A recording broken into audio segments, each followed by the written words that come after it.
அனைவருக்கும் வணக்கம். Welcome to குட்டி ஸ்டோரிஸ் பை ஹரி. இன்றைய பதிவில் நாம் பார்க்க இருப்பது படித்த திமிரில் மருமகள், பாடம் எடுத்த மாமியார். ராதா, என்னோட அம்மாவும் அப்பாவும் என்று ஷியாம் சொல்ல ஆரம்பிக்க, இதோ பாரு ஷியாம், நான் உனக்கு ஒரு ஹாப்பி நியூஸ் சொல்றதுக்காக வந்திருக்கேன். எனக்கு பிஹெச்டி கைடு கிடைக்காம இருந்தாங்க இல்லையா, இப்போ சூப்பர் கைடு கிடைச்சிட்டாங்க. என் அப்பாவோட ரெக்கமெண்டேஷன். என்னோட படிப்புக்கும் அழகுக்கும் எத்தனையோ பேர் என்கிட்ட லவ் பண்ண சொல்லி கியூல நின்னாங்க. பட் உன்னோட பேருக்காகத்தான் நான் உன்னை சூஸ் பண்ணி இருக்கேன். அதனால நான் சொல்றத கவனமா கேளு. இன்னும் 1 வீக்ல என்னோட எக்ஸாம் வரப்போகுது. நீ கூட பிஜி தான் பண்ணி இருக்க. நான் பிஹெச்டி பண்ண போறேன்.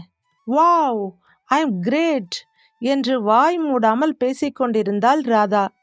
பிஹெச்டி ஜாயின் பண்ணிட்டேன்னா வீட்டில் இம்மீடியட்டாக கல்யாணத்துக்கு பார்க்க ஆரம்பிச்சிடுவாங்க. நான் மேலே படிக்கிறதுல அப்பாவுக்கு விருப்பம் இல்லை. எனக்கு உடனே கல்யாணம் பண்ணணும்னு ஆசைப்படுறாரு. நான் உன்னை பற்றி இன்னைக்கே எங்கள் அப்பா அம்மா கிட்ட பேசுகிறேன். எங்கள் அப்பாவுக்கு நான் தான் உயிர். அதனால கண்டிப்பாக என்னோட ஆசையை தட்ட மாட்டாரு. என் அப்பா குடும்ப அந்தஸ்து எல்லாம் பார்ப்பவர் தான். நீ ஒரு நல்ல பொசிஷனில் இருக்க. அதனால என் அப்பா உனக்கு என்ன கல்யாணம் பண்ணி தருவார். கல்யாணத்துக்கு அப்புறம் நீ வேணும்னா எங்க வீட்டுக்கு வந்துடலாம். நீ விருப்பப்பட்டா பார்க்குற வேலையை ரிசைன் பண்ணிட்டு அப்பாவோட பிஸ்னஸை பார்த்துக்கலாம். சொல்லிவிட்டு ஷியாமின் முகத்தை பார்த்தாள் ராதா. அவன் பதில் எதுவும் சொல்லாமல் இருக்கவே மறுபடியும் தானே பேச ஆரம்பித்தாள்.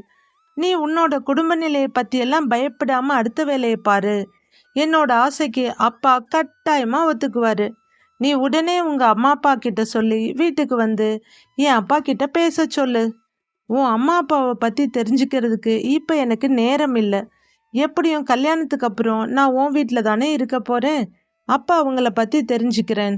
அப்புறமா அவங்க கிட்ட பேசி பழகிக்கிறேன். இப்ப என் ஃப்ரெண்டு பிரீத்தியோட ஷாப்பிங் போற வேலை இருக்கு. என்ன அந்த ஃபீனிக்ஸ் மால்ல இறக்கி விட்டு போ.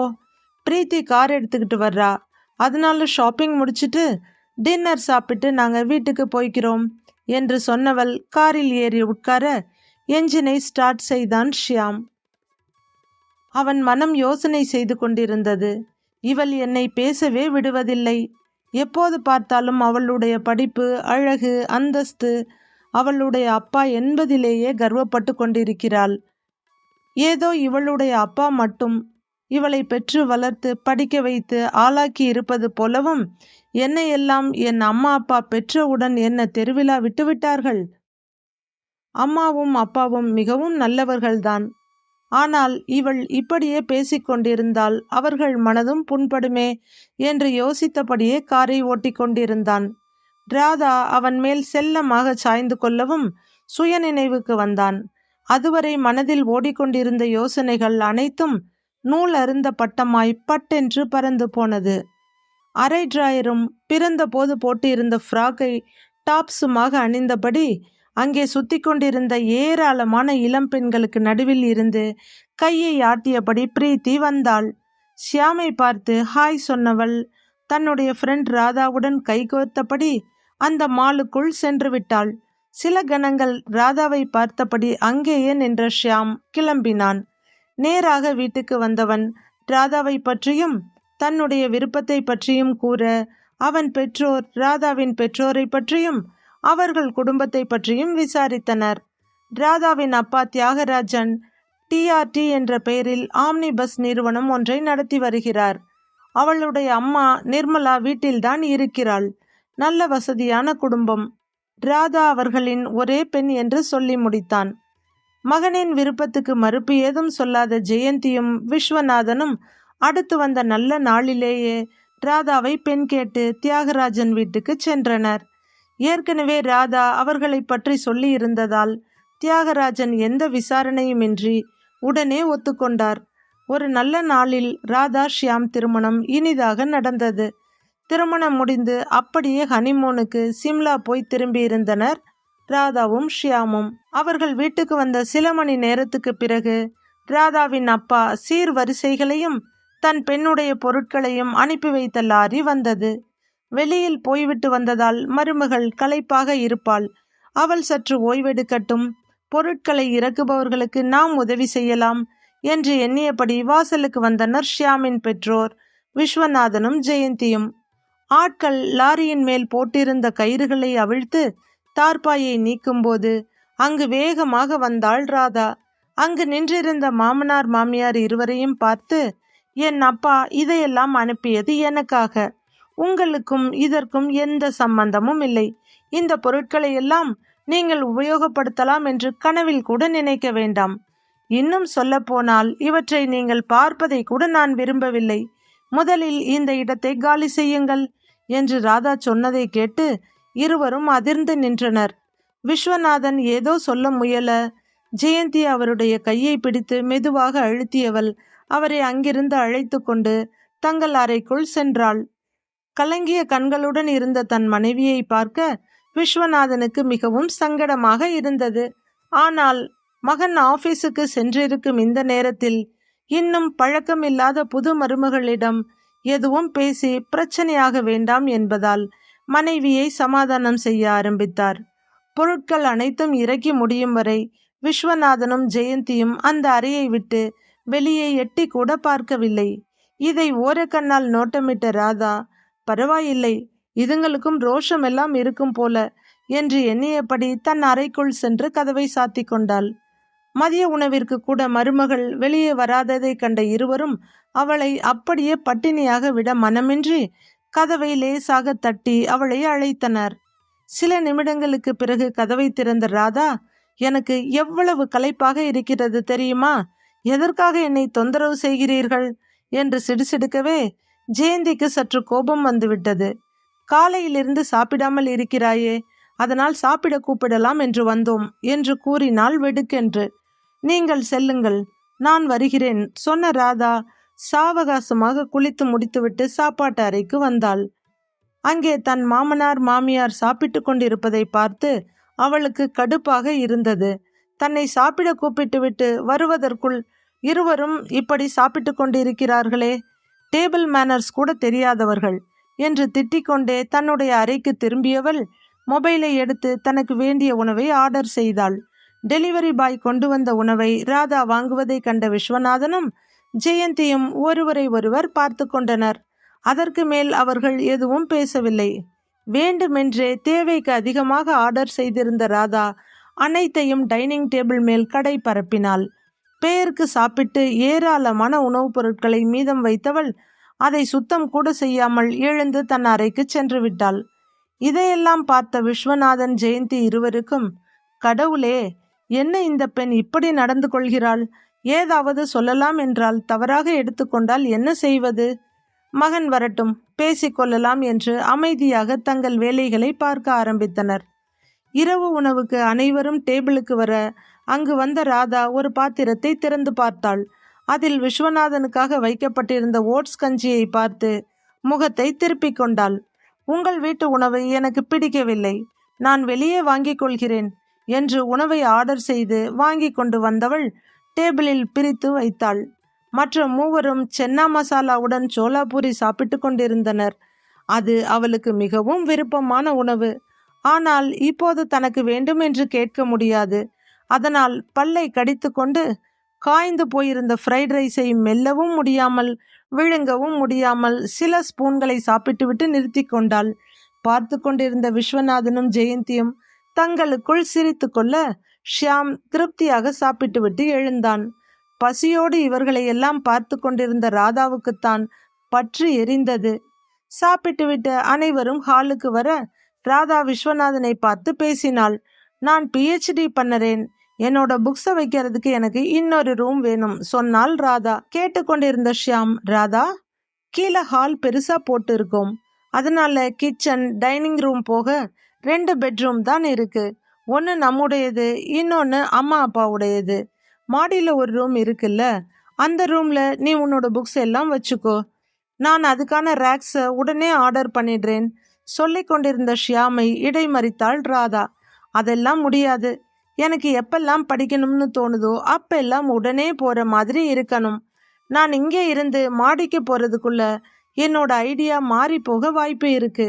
அதனால உங்கள் அம்மா அப்பாவோட அறையை மாடிக்கு மாற்றிக்க சொல்லுங்க. கேட்டுக்கொண்டிருந்த மூவரும் அதிர்ந்து போயினர். முதலில் சுதாரித்து கொண்ட ஷியாம், என்ன பேசுற ராதா? அப்பாவுக்கு காலில் ஆப்ரேஷன் பண்ணி இருக்கோம். அதனால அவரால் அதிகமாக மாடியெல்லாம் ஏற முடியாது. உனக்கு பெட்ரூம் பக்கத்திலேயே ஸ்டடி ரூம் வேணும்னா கொஞ்ச நாள் வெயிட் பண்ணு. மாடியில் இன்னொரு ரூம் கட்டிடலாம். அது வரைக்கும் உன்னோட ஸ்டடி ரூமை மேலே வச்சுக்கோ என்றான் ஷியாம் முடிவாக. நான் என்னோட முடிவை மாற்றிக்கிறதா இல்லை. டாக்டரேட் படிக்கிறதுன்னு சும்மாவா? எவ்வளவு ரெஃபரன்ஸ் இருக்கும், எவ்வளவு படிக்க வேண்டி இருக்கும், ஏகப்பட்ட குரூப் டிஸ்கஷன் இருக்கும். இதுக்காக என்னோட ஃப்ரெண்ட்ஸ் அடிக்கடி வீட்டுக்கு வருவாங்க. அவங்கள எல்லாம் கூட்டிக்கிட்டு நான் சும்மா சும்மா மாடிக்கு போக முடியாது. அவங்க 2 பேரும் மாடி ரூமுக்கு ஷிஃப்ட் ஆனா ஆகட்டும், இல்லைன்னா நமக்கு வேற வீடு பாருங்க ஷியாம் என்று ராதா அடுத்த குண்டை போட மூவருக்கும் பேரதிர்ச்சி. கல்யாணமாகி வந்த ஒரே வாரத்தில் தனி குடித்தனமா என்று கோபப்பட்ட ஷியாம் ஒரு நொடி கூட யோசிக்காமல், நீ ஏதாவது நியாயமான விஷயத்துக்காக பேசியிருந்தால் எடுத்துக்கலாம். ஆனா ஒண்ணுமே இல்லாத விஷயத்துக்கு வேறு வீடு பார்க்க சொல்ற. என்னால என்னோட அம்மா அப்பாவை விட்டுட்டு எல்லாம் வர முடியாது. உனக்கு இங்கே இருக்க விருப்பம் இல்லைனா நீ உங்க அப்பா வீட்டுக்கு தாராளமா போ. ஷியாம் சொன்னதை கேட்டு இப்போது அதிர்ந்து போனது ராதாவின் முறையானது. இதற்கு மேல் தாங்கள் பேசுவதற்கு எதுவும் இல்லை என்று எண்ணிய விஸ்வநாதனும் ஜெயந்தியும் அமைதியாக அவர்கள் அறைக்குள் சென்று விட்டனர். படிக்காத உங்க அம்மா அப்பாவுக்கு என்னோட படிப்பு பற்றியும் PhD பற்றியும் என்ன தெரியும்? தெரிஞ்சிருந்தா உடனே எனக்கு ஸ்டடி ரூம் கொடுத்து இருப்பாங்க. நீங்களும் PG தானே பண்ணியிருக்கீங்க. உங்களுக்கு இதை பற்றி எல்லாம் என்ன தெரிய போகுது? கத்தியபடி அவளும் தூங்க போய்விட்டாள். வேறு வழி இல்லாமல் தன்னுடைய புத்தகங்கள் அனைத்தையும் மாடிக்கு எடுத்து சென்றவள் அந்த ரூமையே தன்னுடைய ஸ்டடி ரூமாக மாற்றிக்கொண்டாள். வாரத்துக்கு 2-3 முறை ராதாவுடைய தோழிகள் வீட்டுக்கு வருவதும் நெடுநேரம் பேசிக்கொண்டிருப்பதும் வாடிக்கையானது. ஒவ்வொரு முறை மாடியில் உள்ள படிக்கும் அறைக்கு செல்லும் போதும் சரியான முட்டாள்கள், படிப்பின் அருமை தெரியாதவர்கள், அதனால் தான் என்னுடைய படிப்பை கூட மதிக்கவில்லை, திட்டாமல் இருக்க மாட்டாள் ராதா. அடுத்து வந்த சில நாட்களில் அவளுடைய தோழி பிரீத்தி வீட்டுக்கு வரவே இருவரும் ஹாலில் உட்கார்ந்து பேசிக்கொண்டிருந்தனர். அப்போது ரெகுலர் செக்கப்பிற்காக ஆஸ்பத்திரி போய்விட்டு திரும்பிய விஸ்வநாதனும் ஜெயந்தியும் உள்ளே வந்தனர். அவர்களை பார்த்த பிரீத்தி, இவங்க உன்னோட மாமனார் மாமியாரா? உன் க்ளோஸ் ஃப்ரெண்டு நான், இதுவரை எனக்கு நீ அறிமுகப்படுத்தவே இல்லையே என்று கோபித்து கொண்டாள். அவளின் கையை பிடித்து சமாதானம் செய்த ராதா, அவங்கள பற்றி பெருமையா சொல்றதுக்கு ஒன்றும் இல்லை. எனக்கு ஷியாம் மட்டும்தான் முக்கியம். ஷியாமோட அப்பா ஏதோ ஒரு ஆஃபீஸில் வேலை பார்த்துட்டு இருந்தாராம். காலில் ஆப்ரேஷன் பண்ணினதுனால BRS வாங்கிட்டு ஓய்வு எடுத்துக்கிட்டு இருக்காரு. அவங்க அம்மா என்ன வேலை பார்த்துருக்க போகிறாங்க? போட்டிருக்க ட்ரெஸ்ஸை பார்த்தியா? சாதாரண வாயில் புடவை. அவங்க நேட்டிவ் ஏதோ ஒரு உள் கிராமமாம். பள்ளிக்கூடம் பக்கம் கூட தலை வச்சு படுத்திருக்க மாட்டாங்க. ஹவுஸ் ஒய்ஃபாக தான் இருந்திருப்பாங்க. இவங்களுக்கு முக்கியத்துவம் கொடுத்தா தலையில் ஏறி உட்கார்ந்துட்டு அதிகாரம் பண்ண ஆரம்பிச்சிடுவாங்க. நான் இவங்களை கண்டுக்கிறதே இல்லை என்று ஆங்கிலத்தில் பிரீத்தியிடம் சொல்லிக் கொண்டிருக்க, சமையலறையில் இருந்து இதை அனைத்தையும் கேட்டபடி வந்து கொண்டிருந்த ஜெயந்தியின் முகத்தில் எள்ளும் கொள்ளும் வெடித்தது. மனைவியின் முகத்தை பார்த்த விஸ்வநாதன் அவள் எதுவும் பேசுவதற்கு முன்னே, எனக்கு ரொம்ப தலைவலியா இருக்கு, சீக்கிரம் காஃபி கொடு என்றபடி அவளை அழைத்து கொண்டு அங்கிருந்து அகன்றார். இரவு மகன் வீட்டுக்கு வந்ததும் மருமகளுடைய நடவடிக்கையை பற்றி பேசிவிட வேண்டும் என்று முடிவு செய்திருந்தார் விஸ்வநாதன். அவர் மகனை எதிர்பார்த்து இருக்க சற்று நேரத்திற்கெல்லாம் ஷியாம் அவருக்கு ஃபோன் செய்து, அப்பா, இன்னைக்கு ஆஃபீஸில் இருந்து வர ரொம்ப லேட் ஆகும். புதுசாக வந்திருக்க சர்வரில் நிறைய சாஃப்ட்வேர் இன்ஸ்டால் பண்ண வேண்டி இருக்கு. நைட்டு நீங்கள் சாப்பிட்டு மாத்திரை போட்டுட்டு தூங்குங்க. நான் வீட்டுக்கு வந்து ராதா செல்லுக்கு கூப்பிட்டு கதவை திறக்க சொல்லிக்கிறேன். நீங்கள் தூக்கத்தை கெடுத்துக்க வேண்டாம். பைப்பா. சொன்னவன் ஃபோனை வைத்து விட்டான். கிணற்று தண்ணீரை ஆற்று வெள்ளமா அடித்து கொண்டு போகிறது. மகனிடம் நாளைக்கு பேசிக்கலாம். மனைவியிடம் சொன்னவர் மற்ற வேலைகளை பார்க்க ஆரம்பித்தார். பிரீத்தியுடன் பேசிக்கொண்டிருந்து விட்டு அவளுடன் வெளியே போய்விட்டாள் ராதா. அவள் சென்ற சற்று நேரத்திற்கெல்லாம் ஒரு பெரிய கார் அவர்கள் வீட்டின் முன்பு வந்து நின்றது. அதிலிருந்து இறங்கிய 4 பேரும் வீட்டுக்குள் வந்தனர். விஸ்வநாதனும் ஜெயந்தியும் புன்முறுவலுடன் அவர்களை வரவேற்றனர். அவர்கள் மிகவும் மரியாதையுடன் இருவருக்கும் வணக்கம் தெரிவித்துவிட்டு கொண்டு வந்திருந்த அழைப்பிதழை கொடுத்தனர். மேடம், இந்த யுனிவர்சிட்டி ஃபங்க்ஷன் உங்கள் அச்சீவ்மெண்ட்டுக்காகத்தான். இந்த ஃபங்க்ஷனை 3 மாதம் முன்னாடியே முடிவு பண்ணிட்டோம். ஆனால் கவர்னரோட டேட் கிடைச்சதுக்கு அப்புறம்தான் ஃபங்க்ஷனை நாளை மறுநாளைக்கு ஃபிக்ஸ் பண்ணி இருக்கோம். நீங்களும் சாரும் ரெடியாக இருங்க. மத்தியானம் 2 மணிக்கெல்லாம் உங்களை கூட்டிட்டு வர யூனிவர்சிட்டியிலிருந்து கார் வந்துடும். அங்கே உங்களுக்கு இன்னொரு சர்ப்ரைஸும் காத்திருக்கு என்று சொல்லிவிட்டு வந்தவர்கள் அனைவரும் மறுபடியும் அவர்கள் இருவரையும் வணங்கிவிட்டு கிளம்பினர். இந்த வருஷத்திலேயே உனக்கு இது 2வது பாராட்டு விழா. கொடுத்து வச்ச மகராசி என்று விஸ்வநாதன் பாராட்ட, ஜெயந்திக்கு வெட்கத்துடன் கூடிய சிரிப்பு முகத்தில் மலர்ந்தது. வரப்போகும் ஆளுநருக்கு தங்கள் சார்பில் ஒரு பரிசு கொடுக்க விரும்பிய விஸ்வநாதன் ஜெயந்தி தம்பதியினர் காலையிலேயே கிளம்பி வெளியே சென்றனர். அவர்கள் சென்ற சற்று நேரத்தில் ராதாவிற்கு அவளுடைய PhD கைடு சில்வியாவிடமிருந்து ஃபோன் வந்தது. சில்வியா சுற்றுப்புறவியலில் டாக்டரேட் பட்டம் பெற்றிருந்தாள். ராதா பெரும் முயற்சி செய்து தந்தையின் சிபாரிசால் இந்த சில்வியாவை தனது வழிகாட்டியாக பிடித்திருந்தாள். மிகவும் மரியாதையுடன், சொல்லுங்க மேடம் என்றாள் ராதா. நாளை மறுநாள் என்னோட கைடுக்கு யூனிவர்சிட்டியில் பாராட்டு விழா நடக்குது. அவங்க ஒரு மிக பெரும் அறிவாளி. ஒரு நல்ல காஸ்ட்லியான கிஃப்டோட நீ ஃபங்க்ஷனுக்கு வந்துரு. வாய்ப்பு இருந்தா அவங்கள நான் அறிமுகப்படுத்தி வைக்கிறேன். கடகடவென்று சொல்லிவிட்டு ஃபோனை வைத்தாள் சில்வியா. சில்வியா மேம் கைடா கிடைக்கிறது பெரிய கிஃப்ட். அதுலேயும் அவங்களோட கைடை பார்க்கறதுனா அது ரொம்ப பெரிய விஷயம்தான்.